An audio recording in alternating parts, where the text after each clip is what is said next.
Hey everybody, welcome back. Ali here. I know I keep saying welcome back, assuming you've always been listening to me, but that's how it should be. You should always have been listening to me. So, this episode's going to be interesting. I've got a very good friend of mine. We go back a bit. She has always impressed me with the things that she's done. We hopped on a call, we had a conversation, and then we're like, you know what? Let's get this on podcast. Let's get this on podcast and talk a little bit more. I'm gonna let her introduce herself. So, ma'am, please go ahead. Thank you for having me, Ali. It's always fun and a pleasure to have a conversation with you. And I hope that our discussion today is going to be of use for some people. So, just a little bit about myself. My academic background is completely different from what I'm doing now in yoga. So it goes back to the American University of Sharjah, where you also work now. I was qualified to work as an electrical engineer, but I never did. So I always had a different route in life. And after graduation, I've established a career in copywriting and translation. And about 9, 10 years ago, I started working for myself. So I established a working space called Nightingale's Echo. And you know how the entrepreneur life has its ups and downs. And I was really lucky to come across Ashtanga Yoga that has been my anchor um, among the ups and downs of this journey. And only 3 years ago, a friend of mine asked, "Hey, why don't you teach us?" So that's how actually it all started. And besides my original career in copywriting, I started to teach Ashtanga Yoga. And yeah, it's a great joy to help people also develop this personal tool where they can also cope with the ups and downs of our constantly changing and world at a very fast pace. Wow, that's interesting. I always keep telling people, I'm like, guys, you plan and you try and you do, but sometimes, in life's way of doing things, even if you think that you are laying out your path, sometimes the path finds you. I think this is a perfect example of where you started and what you found, and you organically fell into it. This is absolutely great.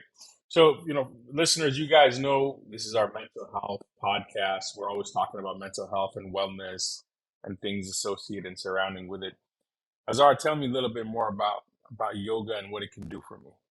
Well, now you've mentioned something very interesting, Ali, when you said that the path finds you. Yeah. And to me, in my experience, and this is what it's all about. It's about having a purpose in life.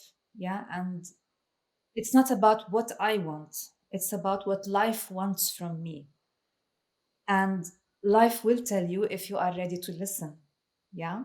Life will tell you if you're not too immersed in yourself, if you are more in tune with this entire universe, with the people. And it all starts from being more connected with yourself. So this leads me to, if we are going to speak in the constant of balance, yeah, because that's all what we want to ultimately achieve. First, let us agree on the term balance. We will never be in balance. Yeah. And there is a really interesting and famous yoga teacher and yoga researcher. His name is Eddie Stern. You can search him. And the way he puts it in his book, a book with a very really long title, he says, we are never in a state of balance. I'm only paraphrasing and remembering what he says. Actually, achieving balance is a constant state of trying to be in balance. Because the fact that you and I manifested in this life, it means that matter moved in such a way and went out of balance. So we left the state of equilibrium and we exist now. But in order to try to somehow lead a life of balance, we need this matter to be more or less in good proportion, yeah? So, for example, people come to yoga for, let's say, the two very obvious examples. People are either hyperactive, super stressed, they don't know how to slow down, or people are really very slow and they need to pump it up a little bit. Yeah. So yoga is more about regulating this energy. Some people think of yoga just like sitting and being in Om, which is, yeah, it's really beautiful and it's a big part of what we do, whether we meditate or we have breath work, but also sometimes it can really be physically demanding. Yeah. Depending also on the state of the person. And that's what we do in yoga, really. It's about establishing a healthy connection within and moving from there to connect in a healthy way with people, with the environment, and of course, all of that in line with the divine purpose we are created for. Oh, I like that. It's very wonderfully said, and I agree with you. You know, a lot of people that I've spoken to over the years, we always have interesting discussions. You know, and I've over the years settled with my initial philosophy on thought of life that it was not necessarily designed to be destination oriented, but journey oriented. And in that journey, you know, we're talking about self improvement, we're talking about finding the balance in all things that you do. So this is absolutely, absolutely, you know, in line with exactly how I think. Also, this is absolutely wonderful. Hazar, tell me a little bit more about, you know, you started and launched this practice. How is that going for you? You know, you're meeting people. What sort of impact do you feel you've created? What are some of the pitfalls or the downsides or difficulties that you faced along that way? Well, this is an interesting question, Ali, because this journey, usually when you start on such a way, it's never simple, it's never easy, especially that now I have two careers. So one of the biggest challenges when you find your life purpose, now you are in a big challenge. Yeah, you need to be responsible towards that. Whether you will be material oriented or you will be purpose oriented.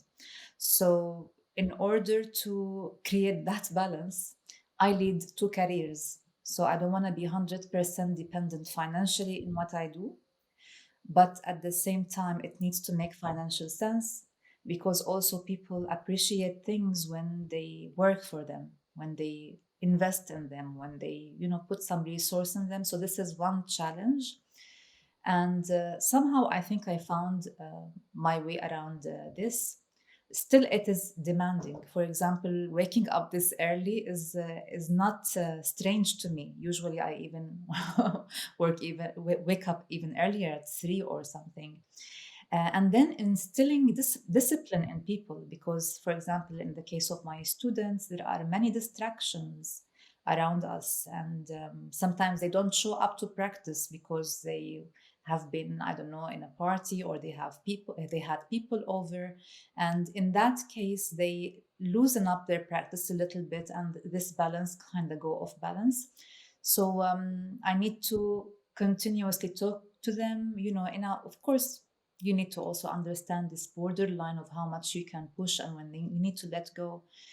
And I have seen that when they are coming to practice every day, how that has really impacted their lives in so many ways. So the mind starts to function differently. The level of focus enhances miraculously, and they've actually reported, like, I never thought I can do this. I thought it's impossible. I'm really like surprised at what the human body can do, what their body can do, because they start to identify themselves in space differently through what they can do with the body.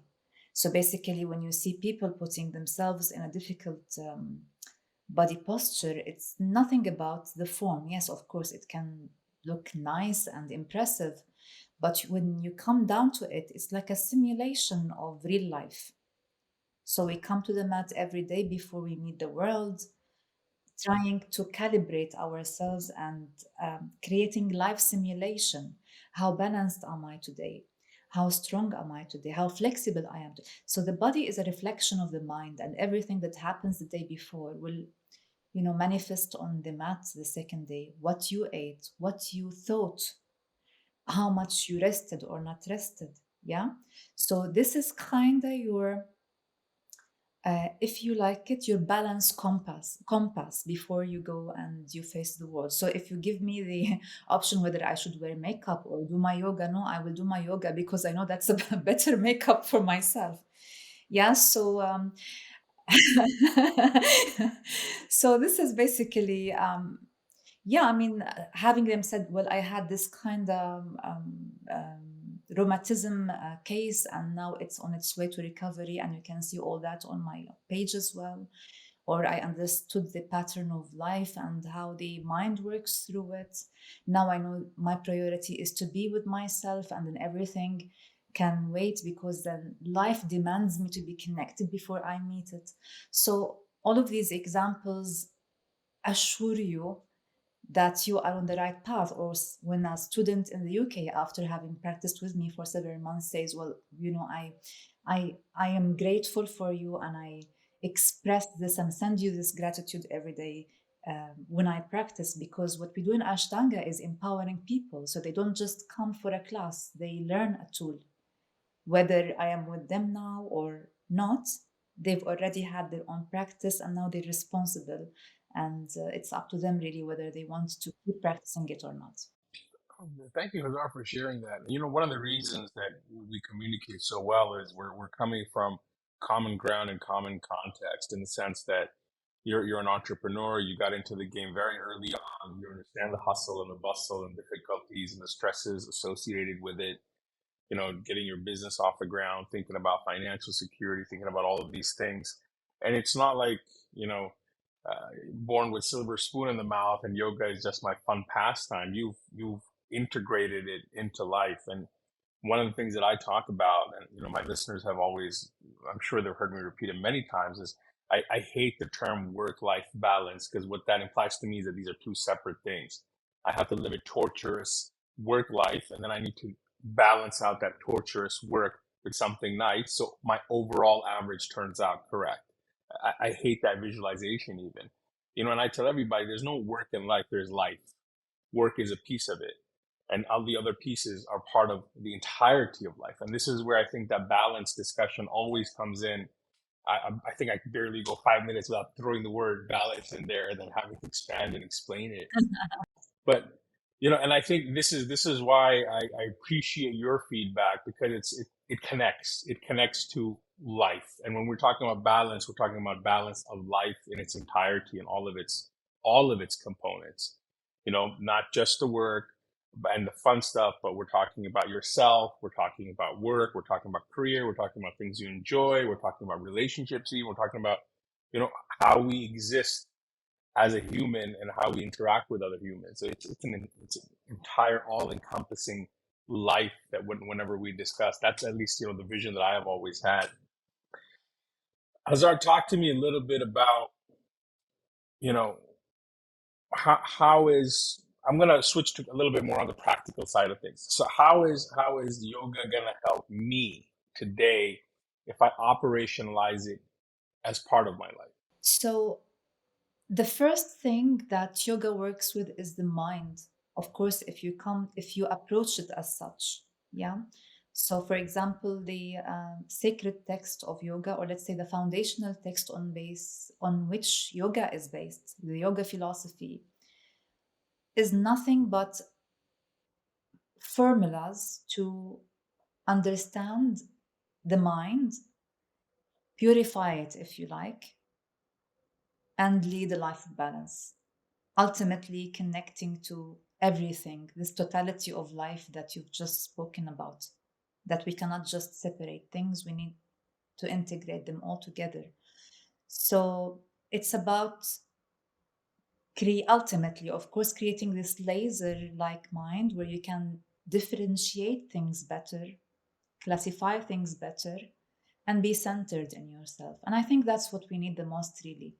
Whether you are going to work, whether you're having a relationship with someone, also knowing how much you're investing energy, how much you should be within, how much you should be without, yeah, how much you should be introvert, how much you should be extrovert, because we need both. Yeah, you don't want to give too much and lack inside. You don't want to give too much inside and then lack outside. So this is another aspect, as well as creating an inherent sense of joy that is independent of whatever happens around you. Yeah, so this is happening and this is happening, and maybe the business is not doing very well, but my relationship is fine. So, okay, maybe I can spend a couple of hours discussing this business issue thing, but I shouldn't at the same time let everything else fall around me, because we don't just focus on the negative aspect of what's going on. So, this is another thing. The practice of yoga cultivates gratitude. Yeah, you look at the full cup of the water, not the empty one. So also you start to feel yourself better in the body. We purify the body in the sense of creating a balance. If we want to talk more material, which we need this body, we need to take care of it because it's gonna serve us for a very long time. Yeah. And of course, even in psychology agrees that taking care of the body and being physically active as well goes a long way in terms how we lead a balanced life, and how and more fulfilling as well. Yeah, being able to breathe better, to nourish our body through this breath as well. So if you breathe better, it's an indication of how you're gonna handle basically life in a better way. So yeah, more or less, I don't know if I answered your question the way you Oh yes, for expected sure, it. for sure.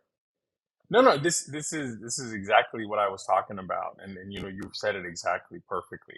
I think this is very very important. What you touched upon is to understand how it's all connected, and I think we lose perspective because we're so busy in our corporate lives and in our work and our career and to prove whatever we were people are trying to prove. I've never understood why we're chasing things that are arbitrary and nonsensical. But nonetheless, we're in this chase to prove whatever we're aiming to prove.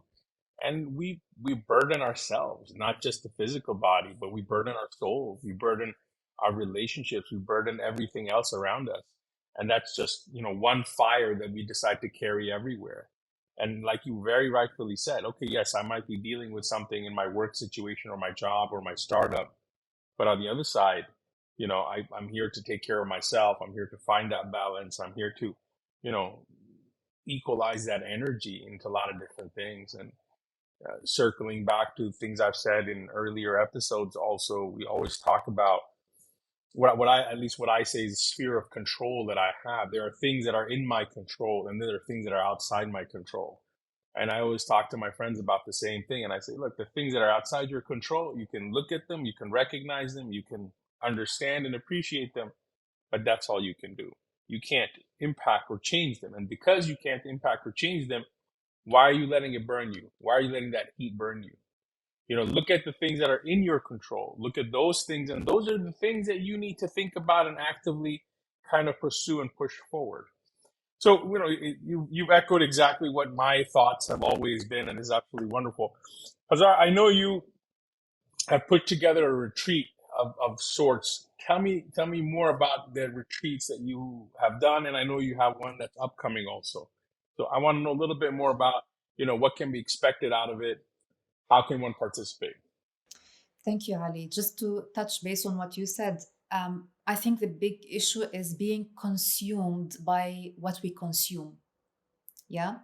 Whether it's a thought, whether it's a product, whether it's what we want, not what life wants from us. So I think the balance really is to, of course, put the intention of the things we want in life. And hopefully, these things are not selfish things. Yeah, they connect to others as well.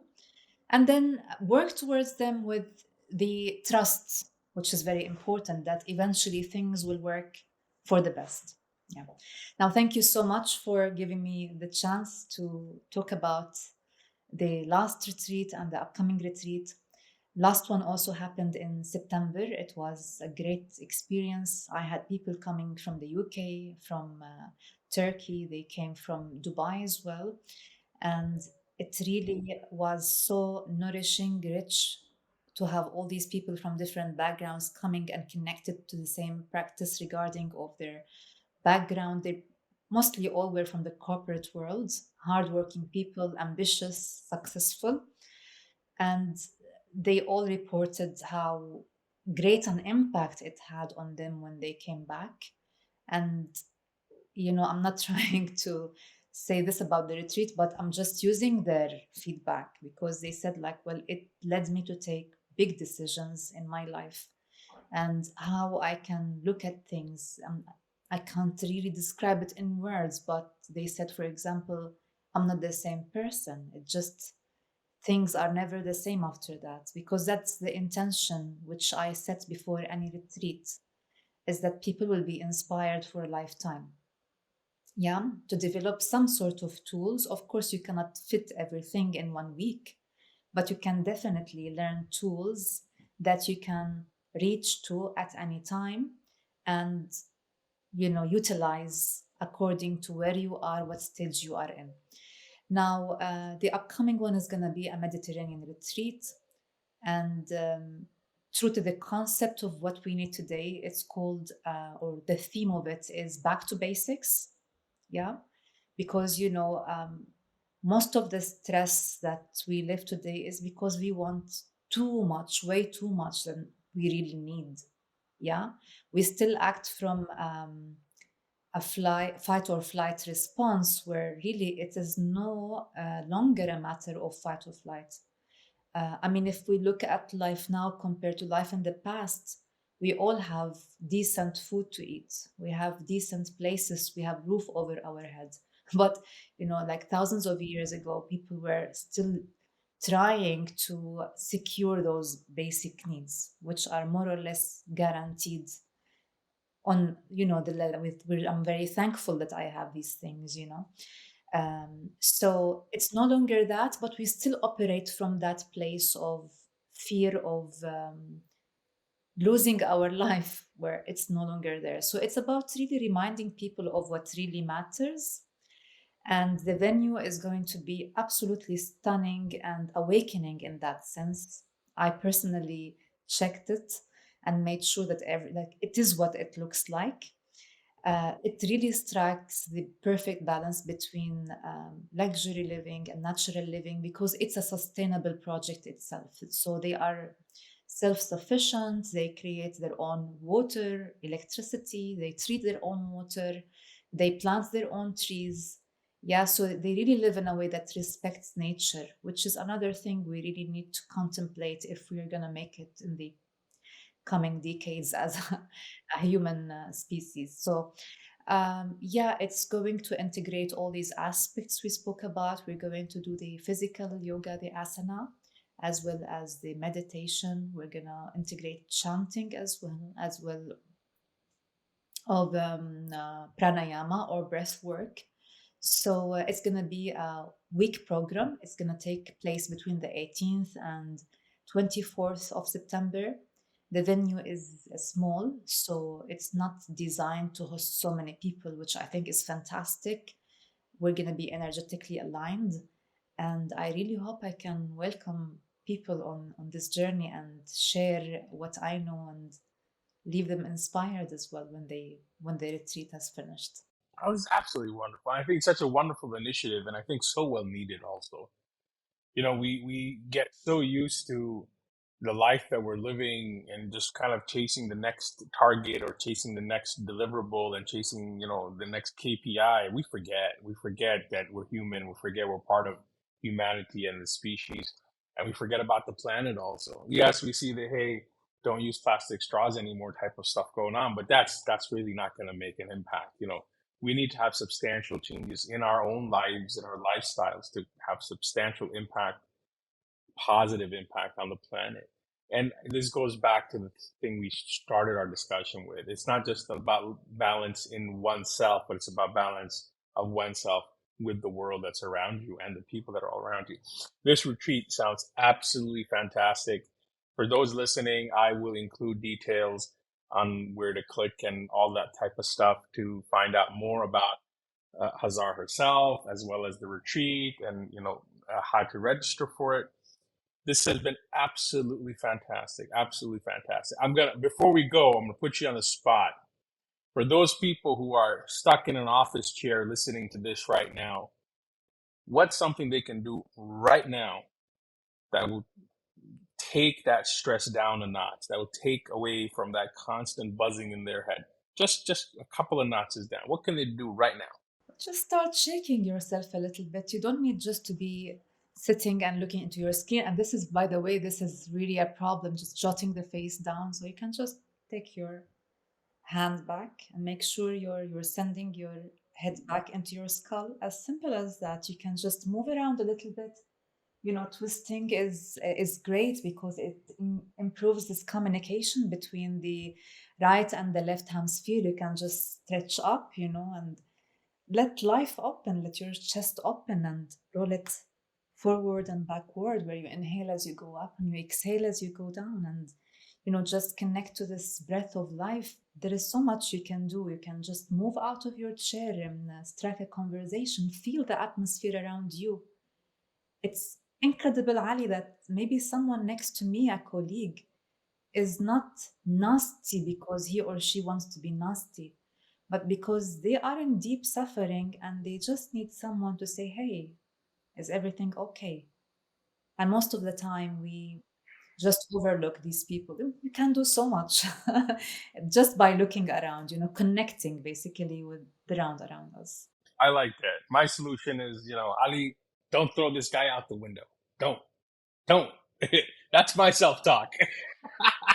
But perhaps very rightfully so, a shift in perspective, to let loose, to move the body around because everything's connected, and just to kind of let that stress level down and look left and right, and like you said, ask your colleague, man, how's your day going? And is there something I can do to make it better? Can I get you a cup of coffee or whatever it is?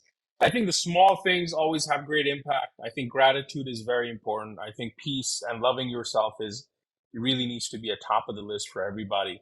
This has been absolutely wonderful, Hazar, having this conversation. Very insightful, as always, as all our conversations have been over the years. I'm very excited for the retreat. And as much as I would love to come, I will be in the middle of my teaching semester. But anytime you do your next retreat that pings with my vacation days, I will most definitely be coming over.